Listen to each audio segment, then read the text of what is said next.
Ya, No está se ve bien. completo. Pon la presentación completa. Entonces tengo que poner el otro. Un ratito.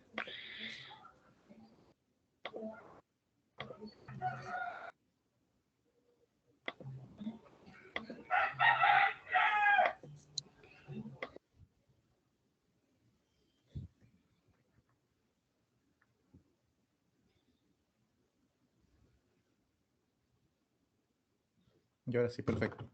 Bueno, el tema a continuación se va a resolver es la parte de ansiedad, ¿no? La ansiedad es un trastorno que afecta con frecuencia a la población en general, ¿no? Lo que más vemos en psiquiatría es ansiedad y depresión, más allá de la psicosis y otros tratamientos, lo que más vemos como patología es ansiedad y depresión. Entonces tenemos que tener en cuenta todo lo que es ansiedad, porque vamos a verlo mucho en la práctica clínica. Siguiente, por favor. Siguiente. Siguiente. Bueno, ansiedad, y hasta acá la parte etimológica, hay que diferenciar ansiedad normal y patológica, ¿no? En cuanto a lo que es la valoración acerca de las amenazas y también acerca de la funcionalidad o no de la persona, ¿no? Si la ansiedad no te deja trabajar, parte de eso, la ansiedad tiene manifestaciones diferentes. No solamente es la parte de la preocupación, de la rumiación acerca del tema, sino también puede haber síntomas somáticos, vegetativos y también conductuales. Siguiente, por favor. En cuanto a los síntomas somáticos, tenemos algunos que son más frecuentes que otros. Por ejemplo, el tono muscular incrementado, la famosa contractura muscular, mayormente en el área cervical, por lo general, o que también puede ser lumbar. Los mareos también son frecuentes, los temblores, frecuentemente en los miembros superiores, en las manos, la taquicardia es frecuente y también la parte de los dolores torácicos, ¿no? Hablamos también de palpitaciones, la falta de aire, ¿no? Dentro de lo que es una crisis de pánico. Aquí también está la disnea, como dije hace un momento, la disfagia, la alteración para poder tragar alimentos. Lo que también es frecuente son las náuseas, vómitos y diarreas, cuando hay un problema de ansiedad. La sudoración, la hiperhidrosis, que puede ser palmar o de todo el cuerpo, hiperventilación y las alteraciones más. Siguiente, por favor. Y la parte psíquica y conductual también es bastante llamativa, ¿no? La capacidad alterada de atender, o sea, la mayor distractibilidad, la alteración de la memoria, ¿no? No fija mucho las cosas, el insomnio, de preferencia de inicio o de conciliación, los síntomas de desrealización o despersonalización, que no son muy frecuentes, pero también pueden haber, la inquietud y el temor y la preocupación excesiva. Siguiente. Un momento, por favor. Un momentito, por favor.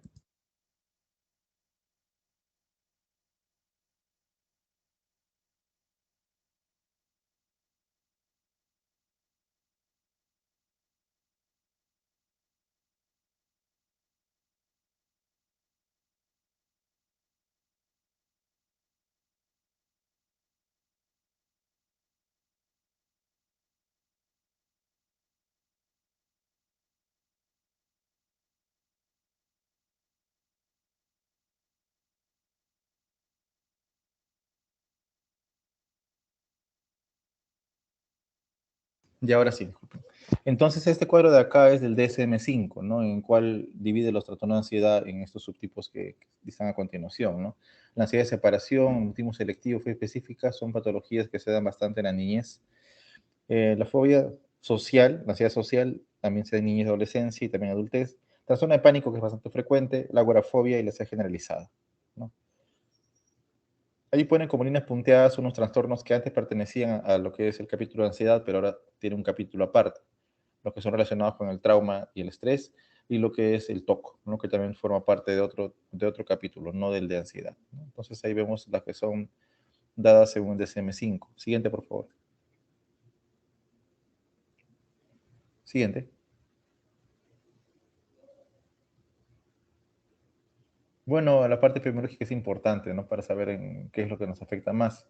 Igual la ansiedad es bastante prevalente en lo que es población general, y de ellas las fobias quizás son las más comunes, todas las trastornos de ansiedad, ¿no? De ahí sigue el pánico, y finalmente la ansiedad generalizada, ¿no? Y evidentemente las mujeres tienen mayor propensión a hacer trastorno de ansiedad, igual que la depresión, que los varones, ¿no? Entonces es un factor también que hay que tomar en cuenta. Aparte de ello, los problemas de ansiedad aparecen por lo general en la adolescencia, ¿no? Algunos en la niñez, y muchos de ellos pueden ir a la cronicidad. Siguiente, por favor.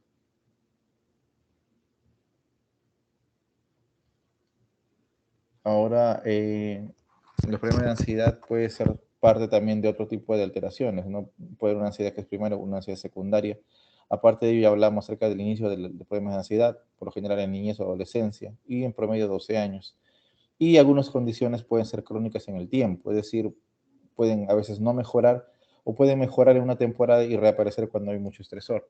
Eso es lo que puede verse en cuanto, por ejemplo, al pánico en ansiedad generalizada, ¿no? Siguiente. Ahora, hay algunos factores que son de riesgo para el tipo de ansiedad, por ejemplo, lo que es el nivel socioeconómico bajo o nivel educativo bajo.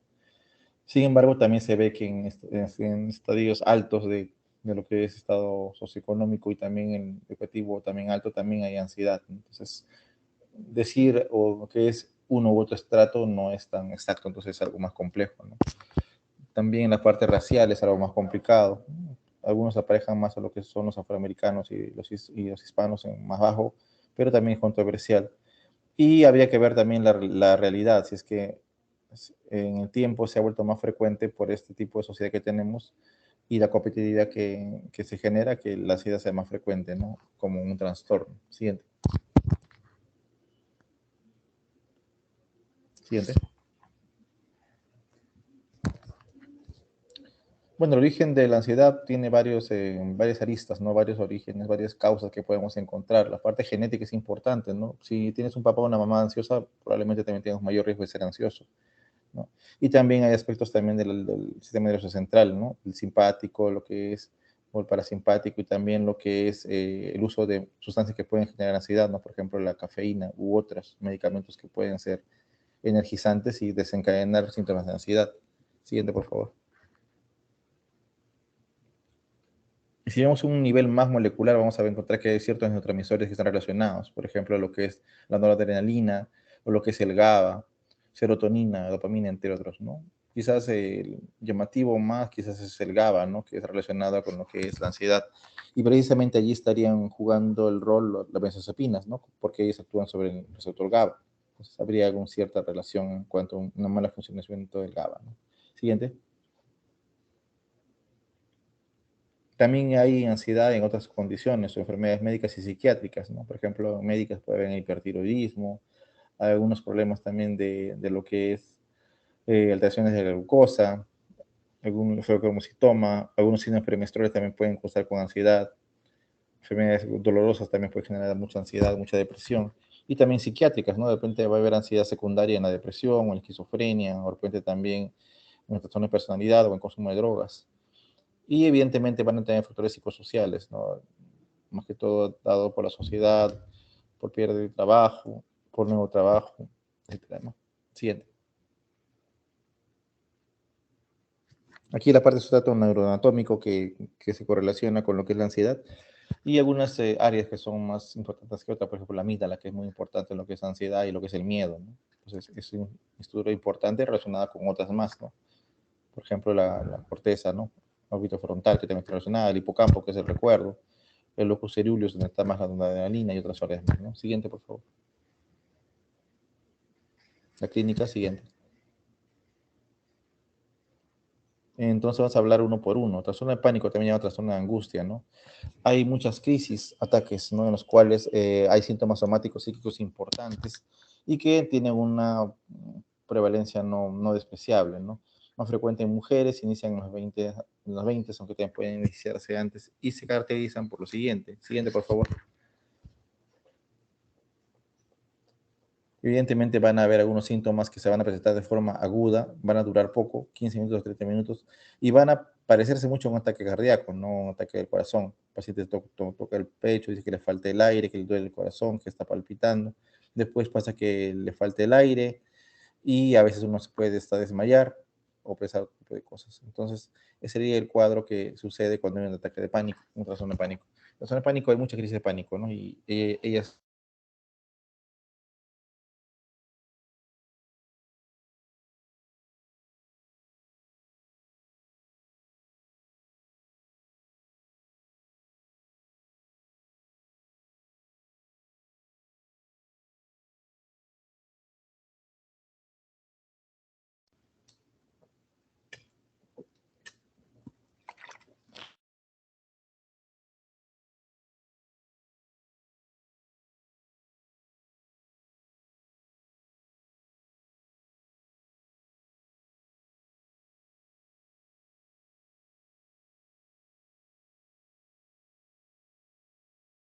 se corrigen los trastornos. A ver, siguiente.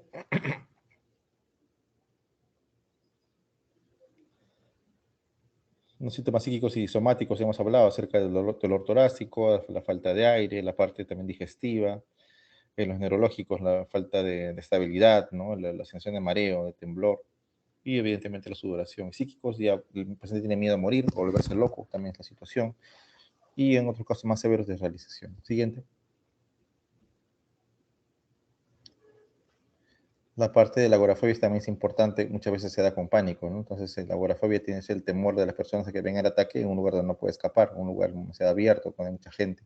Y esta agorafobia hace que el paciente pues se aísle en su casa, no quiere salir por el mismo temor de que le pase el ataque en un lugar público. Entonces, es una condición que puede generar mayor retraimiento social del paciente, ¿no? Entonces, también es algo que tenemos que tratar de controlar. Siguiente.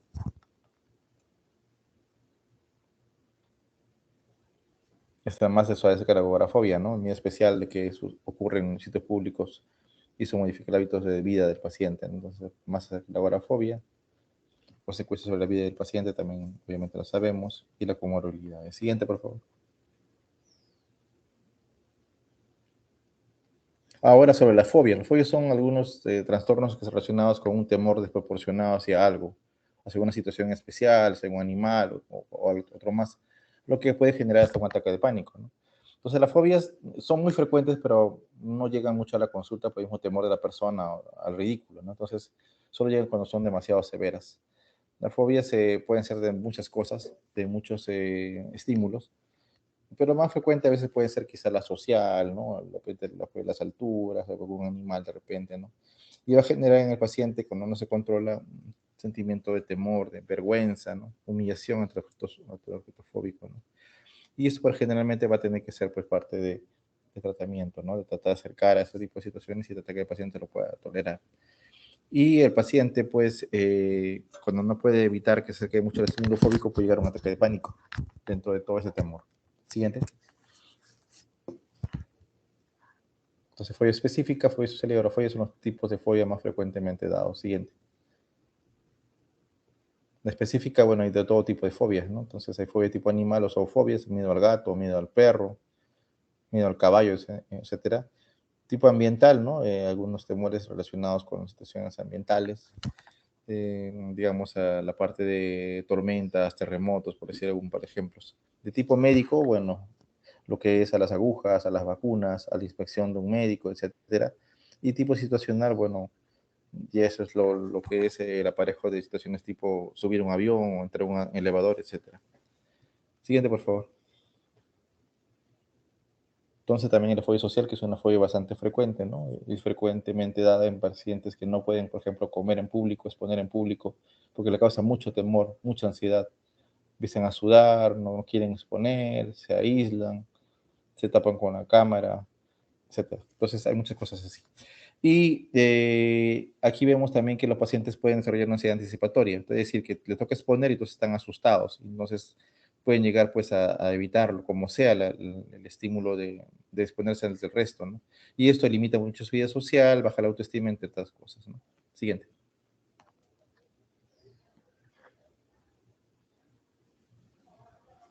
Es otro tipo de alteración, la trastorno de ansiedad generalizada, suele iniciarse en la juventud y lo principal en ese tipo de trastornos es la ansiedad anticipatoria, es decir, que el paciente está anticipándose a lo que pueda pasar con mucha ansiedad, con mucho temor, con mucha preocupación en la parte física y mental y que hace que el paciente esté demasiado tenso, demasiado poco motivado de repente en llegar a este trabajo y a veces pues puede perderlo, ¿no? Entonces esta ansiedad hace que el paciente pues sea don pésimo, ¿no? Todo lo ve mal y eso a veces le va a impedir tener buenos resultados en sus trabajos y aparte pues le va a impedir muchas veces dormir. Sigue, por favor.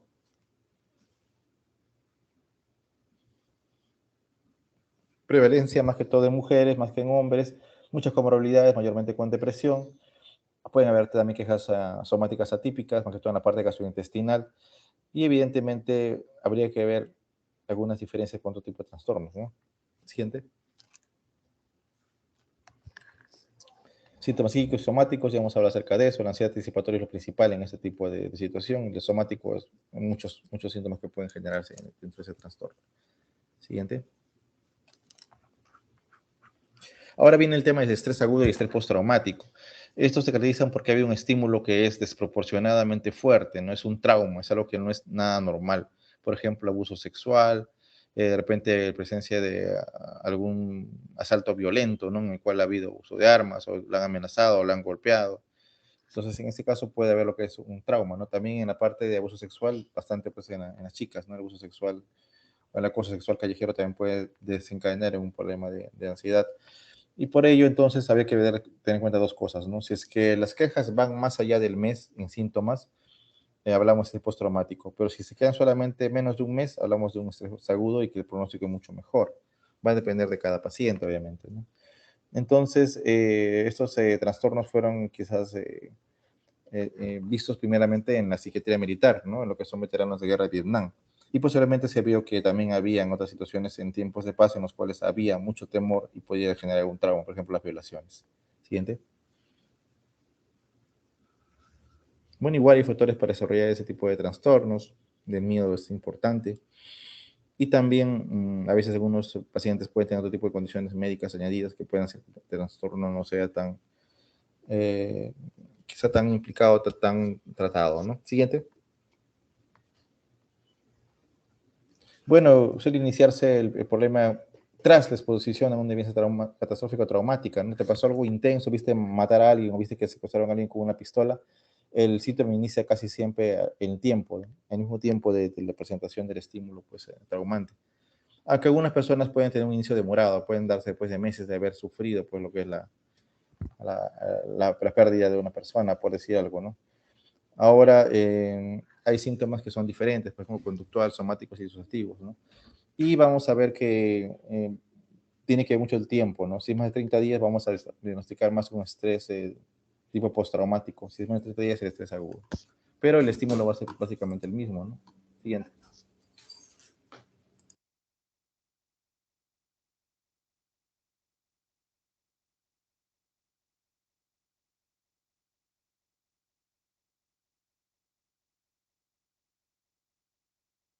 Y ya, entonces vamos a ver que el estrés postraumático es una condición que se va dando de forma crónica. El estrés agudo es algo que se suscribe en los primeros 30 días, ¿no? Algunas personas pueden ser abusadas sexualmente y no desarrollar estrés postraumático ni estrés agudo, no tienen una capacidad de resiliencia bastante alta, pero otras sí. Entonces hay que ver bien el tipo de persona y también el trauma que ha sufrido. No es igual un tratamiento indebido que una violación sistemática que ha sido diaria, ¿no? Entonces es algo que también tenemos que contemplar en el trauma en sí. Siguiente. El postraumático, evidentemente, va a una respuesta tardía, posterior al mes, a una evidencia traumática. Evidentemente puede haber también inicios demorados, cuando es tan difícil de asimilar que el paciente no puede tolerarlo.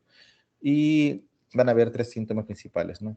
El recuerdo excesivo del evento traumático, la evitación de estímulos que recuerden el evento traumático y la hiperactividad autonómica, ¿no? Entonces quiere decir que la persona piensa constantemente en el trauma, en la violación, o sueña frecuentemente con la violación. El otro es que si es que fue violada en una casa de paredes, por ejemplo, amarillas, va a tratar de evitar toda pared amarilla que le pueda recordar el trauma. Y finalmente la parte de síntomas vegetativos, bueno, va a haber bastante pues, actividad adrenérgica, puede haber sudoración, puede haber mucho estado de lo que es energía, después el paciente va a estar así expectativa, ¿no? Esa es la parte de lo que es síntomas vegetativos, ¿no? El recuerdo excesivo, ya vamos a hablar acerca de eso, ¿no? Se recuerda bien lo que ha pasado y a veces pueden ser reexperimentados, es como si volviera a pasar, ¿no? Es como una crisis. Aparte de ello, tenemos que ver también el apoyo familiar, el apoyo social, para poder manejar este tipo de síntomas. Ya. Otra diapositiva, siguiente. La evitación de estímulos que hemos hablado hace un momento, ¿no? Todo lo que recuerda el evento traumático tiene que ser evitado porque si no puede desencadenar un ataque de pánico. La hiperactividad vegetativa, ¿no? La hipervigilancia, lo que es la irritabilidad, psicomotriz, entre otras. Y otros síntomas, pues, son mala concentración, agresividad, consumo de drogas, ideas suicidas y homicidas y depresiones. Eso es lo que también podemos ver en un estrés postraumático. Siguiente. Diagnóstico, siguiente. Se va a basar básicamente en lo que es el DSM o el CIE, entonces va a basarse en lo que es el cuadro clínico más que todo, en lo que ustedes nos puedan estar relatando. Y también hay que ver diferenciar con muchos trastornos, por ejemplo, lo que es las drogas o depende de las enfermedades médicas, entre otros. Siguiente. Según el DSM-5, que tenemos trastorno de ansiedad, que ya hemos visto en un cuadro anterior, ¿no? Trastorno de ansiedad de separación, mutismo selectivo, que se da más en niños, o específica, que se da en niños y adolescentes. Ansiedad social, eso sí, población más grande, trastorno de pánico también más grande, agorafobia también. Ansiedad generalizada, que es bastante frecuente, más que todo en mujeres. Ansiedad inducida por sustancias y medicamentos, no creo. Y trastorno de ansiedad debido a una infección médica, eso jamás, tampoco. Listo, entonces todo eso es lo que es la ansiedad. Vemos cómo se clasifica en DSM-5 y vemos cómo está separado en lo que es del TOC y los trastornos relacionados con los traumas, ¿no? Antes estaba todo junto en un solo acápite. Siguiente. Acá está el CIE-10 y el CIE-11, ambos dados por la OMS, y en ambos está pues catalogada como está la ansiedad. Quizás en una mejor descripción el CIE-10 que el CIE-11, pero se está en vías de mejora y de implementación del CIE-11 ahora, ¿no? Siguiente. Siguiente. El tratamiento por lo general es un tratamiento doble, ¿no? Psicoterapia y lo que son psicofármacos. Entonces, la psicoterapia se usa más que todo para trastornos que son leves a moderados y los psicofármacos se usan junto con la psicoterapia en trastornos severos, ¿no? Entonces, ese tipo de situaciones se da lo que es ese tipo de tratamiento, ¿no? Aparte, el tratamiento farmacológico se basa en lo que es el uso de ansiolíticos y antidepresivos por lo general, nada más. Pero algunos pacientes pueden utilizar de repente algún antipsicótico si el paciente no responde ante esos dos medicamentos.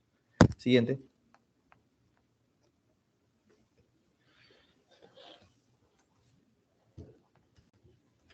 Acá tenemos un cuadro en el cual es lo que tenemos para la ansiedad, ¿no? Entonces vemos que hay varias pastillas que son usadas para la ansiedad.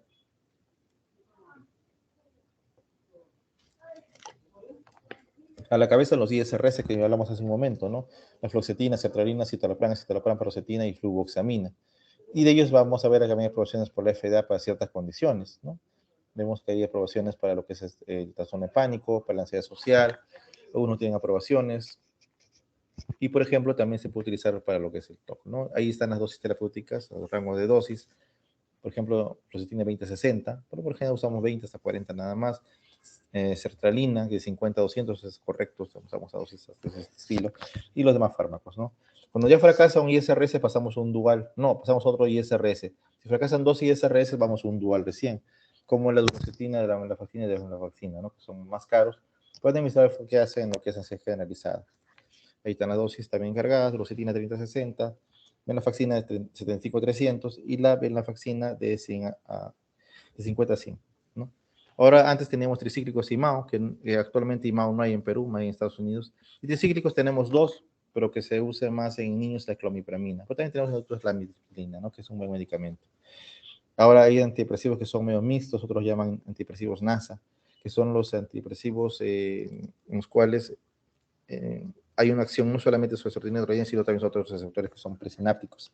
Esa es la mirtazapina, que es un antidepresivo que tiene un perfil sedativo, ¿no? Se da en las noches, iniciamos ese con cuarto media tableta y poco a poco se va subiendo dosis, ¿no? Un perfil sedativo. La diferencia de la fluoxetina o de repente los duales, que tienen un efecto más activador, por lo tanto se dan por las mañanas, ¿no? Otros medicamentos que se usan para ansiedad también, la pregabalina y gabapentina, ¿no? A veces en dosis hasta 3 veces al día en algunos casos, pero ten en cuenta que a veces da mucha sedación y efecto resaca. A ver, siguiente. Besocepinas hemos hablado también bastante, sé que lo clonazepam, alprazolam, lorazepam. Un momentito, por favor, un momentito.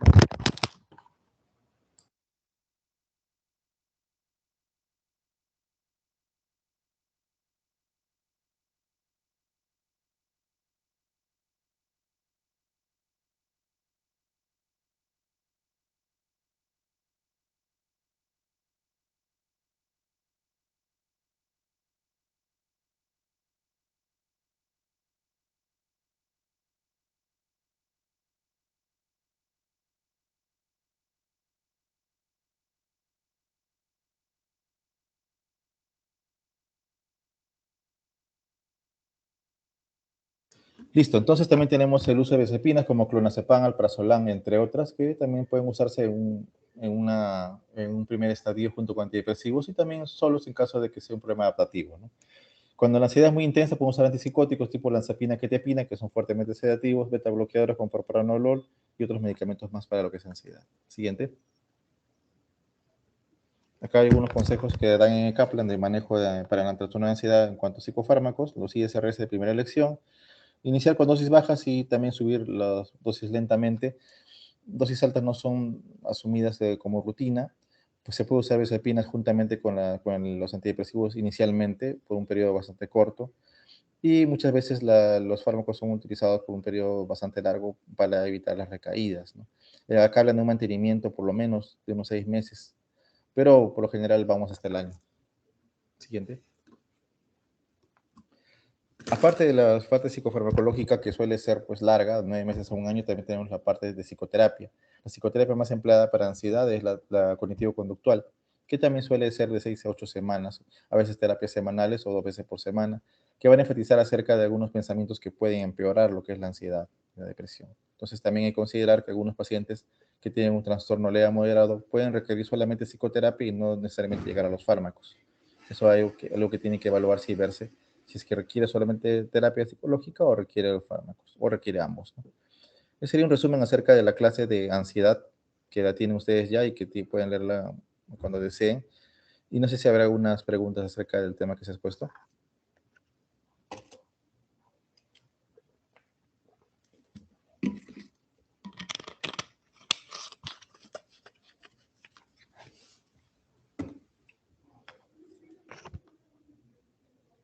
Bueno, si no hay más preguntas, chicos, la clase está allí, la pueden leer y si hay alguna pregunta me la pueden hacer por la vía del correo o si no por acá por Teams. Dejan la clase, por favor, por su tarea, por favor, hasta el día domingo y ya nos veremos la próxima semana. Cuídense mucho, hasta luego.